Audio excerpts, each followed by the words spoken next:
On July 10, 1981, Air Force One crash-landed into the giant penal colony of Manhattan, and the only hope of recovering the President of the United States was the eye-patch-wearing, no-nonsense ex-soldier named Snake Plissken.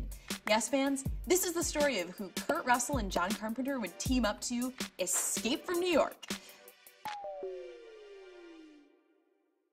John Carpenter had actually been working on this story since 1976, which he started in response to the Watergate scandal.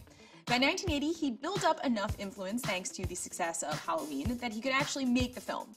And so, filmed mostly in St. Louis, Missouri, this dystopian romp started to take shape with a budget of only $6 million. The story of the film is somewhat simple, but insane. In the bleak future of 1988, the crime rate has gone up a staggering 400%. As a result, the island of Manhattan is turned into a giant prison surrounded by a 50-foot wall.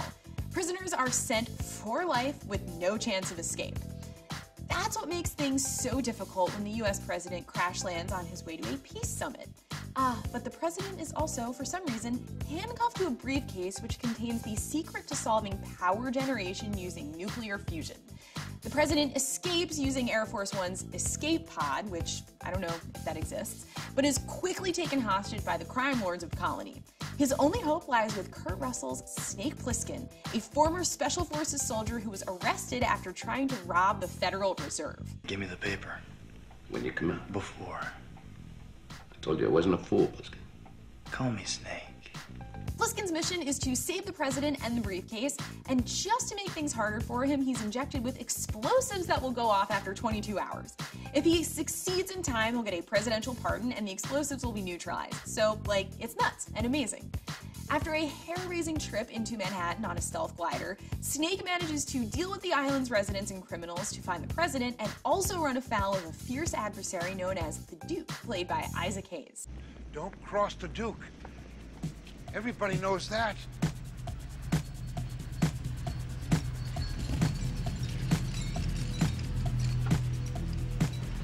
Does he save the day? Of course he does. Though he gets the president to safety, Snake makes it clear that he doesn't approve of anything the government is doing. He switches out the all-important briefcase message as well, tearing it up before the credits roll. Also, the president guns down a criminal. Yeah, the Duke! Yeah, the Duke! And that takes us back to Watergate. Carpenter wrote the film to explore the cynicism that Carpenter felt the nation was grappling with and complained that studios found it, quote, too violent, too scary, too weird. And yes, in fairness, the movie is definitely all of those things.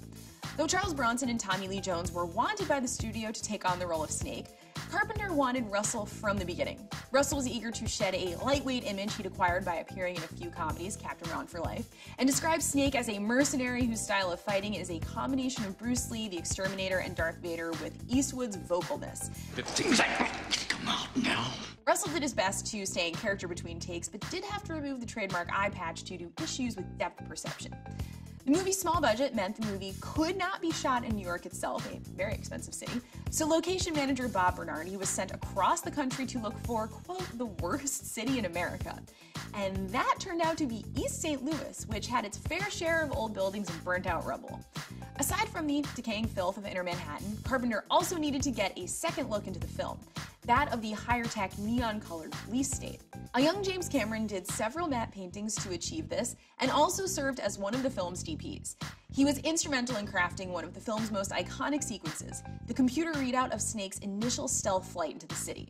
Computer effects were not used for the sequence because they were too expensive, so instead the effects crew took a miniature model of Manhattan that was being used for other shots and placed a reflective tape on every building edge, a little blacklight and movie magic, and it looked like the perfect 3D wireframe animation.